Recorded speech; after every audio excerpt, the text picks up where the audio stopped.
নমস্কার বন্ধুরা, আশা করি সকলেই ভালো আছেন। তো আজকে আমি যে বিষয়টি নিয়ে কথা বলবো সেটি খুবই হতাশাজনক এবং দুঃখজনক বিষয়। এখানে মূলত আমি কোনো একটি নির্দিষ্ট ঘটনা নিয়ে কথা বলতে আসিনি। আমি এসেছি বাংলাদেশের সনাতন ধর্মাবলম্বীদের উপর চলমান নির্যাতন এবং অত্যাচার এবং তাদের উপর যে হত্যাযজ্ঞ চলছে তা নিয়ে কথা বলতে। আপনারা সকলেই জানেন যে আমাদের বাংলাদেশে সনাতন ধর্মাবলম্বী তথা হিন্দু মানুষদের উপর কঠোরভাবে নির্যাতন এবং অন্যায় অত্যাচার হয়েই চলেছে। তার কোনো প্রতিকার আমরা প্রশাসন, সরকার বা আমাদেরকে যারা রক্ষা করবে বলে দায়িত্ব নিয়েছে তারা পালন করছে না। আর এরই ধারাবাহিকতা আমি আপনাদেরকে শুধু স্ক্রিনে দেখাবো এবং আপনারা শুধু দেখে যান যে সনাতন ধর্মাবলম্বীদের উপর কিভাবে বাংলাদেশে গণহত্যা চালানো হচ্ছে। এবং এখানে আপনারা কিছু লিস্ট দেখতে পাচ্ছেন। তার পরবর্তীতে আপনারা দেখুন এখানে একজন হিন্দু নারী লাশ কিভাবে ঝুলে আছে। তারপরে বাসায় চুরি করতে গিয়ে তাকে খুন করেছে। একজনকে হোটেলে অর্ধগলিত লাশ পাওয়া যাচ্ছে। কাউকে দ্বীপের মধ্যে ঝুলে দেহ পাওয়া যাচ্ছে। কারোর জমি বিরোধ নিয়ে হামলা করছে এবং সবচাইতে দুঃখজনক একজন হিন্দু নারীকে বেঁধে তার জমি দখলের চেষ্টা করে তাকে নির্যাতন করছে প্রকাশ্য দিনের আলোতে। কিন্তু এগুলো নিয়ে প্রতিবাদ করার বা এগুলোকে প্রতিকার করার কেউ আমরা দেখতে পাচ্ছি না। এবং কারোর বাড়িঘর হামলা করে সম্পত্তি নিয়ে যাচ্ছে, কারোর স্বামীকে হত্যা করছে।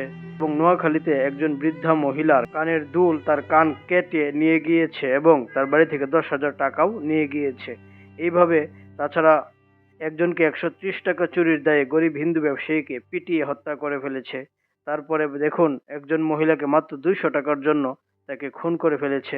একজনের ঘরে চুরি করতে এসে সিঁধ কেটে তাকে হত্যা করে ফেলেছে। মাদারীপুরে 3 জনের মরদেহ উদ্ধার করা হয়েছে। তারপরে ভারতীয় হাই কমিশনে একজনের লাশ পাওয়া গিয়েছে।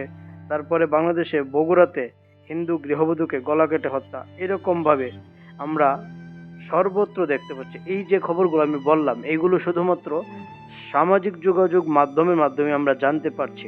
তাছাড়া অন্যত্র বাংলাদেশের কোনো সংবাদ মাধ্যম বা টেলিভিশন মাধ্যমে আমরা এইগুলোর একটা খবর দেখতে পাইনি। যদি কোনো ঘটনা বেশি বড় হয়ে যায় বা যদি কখনো এটি সবাইকে নাড়িয়ে দেয় তখনই দু একটি খবর টেলিভিশন চ্যানেলে আসে। এছাড়া এই যে হিন্দুদের উপর প্রতিনিয়ত নির্যাতন হয় এগুলোর কোনোটি নিয়েই সংবাদ মাধ্যমে কোনো লেখালেখি বা কোনো সংবাদ প্রকাশ করা হয় না। তারা হিন্দুদেরকে নীরবে গণহত্যা হতে দিচ্ছে, তারা এর বিরুদ্ধে কোনো প্রতিবাদ বা প্রতিকার করছে না। এরই ধারাবাহিকতায় বাংলাদেশে সনাতন ধর্মাবলম্বীদের সংখ্যা দিন দিন কমে যাচ্ছে এবং আজ থেকে আগামী 20-25 সর্বোচ্চ 30 বছর পরে আমরা হয়তো দেখতে পাবো যে বাংলাদেশে আর কোনো হিন্দুই অবশিষ্ট নেই। চিড়িয়াখানাতে যেরকম ভাবে মানুষ গিয়ে পশু পাখিকে দেখে আনন্দ নেয় সেইভাবে বাংলাদেশে হয়তোবা হিন্দুদেরকে দেখে মানুষ আনন্দ পাবে। এছাড়া এই হিন্দুদের করুণ অবস্থা আমি আপনাদের চোখের সামনেই দেখালাম। এই বিষয়গুলো নিয়ে আমি প্রশাসনের দৃষ্টি আকর্ষণ করছি। যদিও আমি জানি যে বাংলাদেশের প্রশাসন সনাতন ধর্মাবলম্বীদের রক্ষায় এবং তাদের নিরাপত্তায় কোনো ধরনের কোনো পদক্ষেপ নিবে না। তাও আমরা আমাদের কথা বলেই যাব। এবং আমি সনাতন ধর্মাবলম্বী মানুষদের কাছে আশা করব আপনারা ঐক্যবদ্ধ হয়ে এদের বিরুদ্ধে প্রতিবাদ করবেন এবং নিজেদের আত্মরক্ষা নিজেরাই করবেন, কেননা আপনাদেরকে কেউ রক্ষা করতে আসবে না। তো আমি আশা করব আপনারা আমার কথাগুলোকে একটু ভাববেন এবং বাংলাদেশে সনাতন ধর্মাবলম্বীদের উপর এই যে চলমান নির্যাতন এবং হিংসা এবং হত্যাযজ্ঞ চলছে তার নিয়ে বিশ্ব দরবারে একটু সজাগ হবেন এবং আমার এই ভিডিওটিকে একটু শেয়ার করবেন। তো আজকে এই পর্যন্তই, কথা হবে পরবর্তী এপিসোডে। সেই পর্যন্ত ভালো থাকুন। ধন্যবাদ সবাইকে। নমস্কার। ওম শম।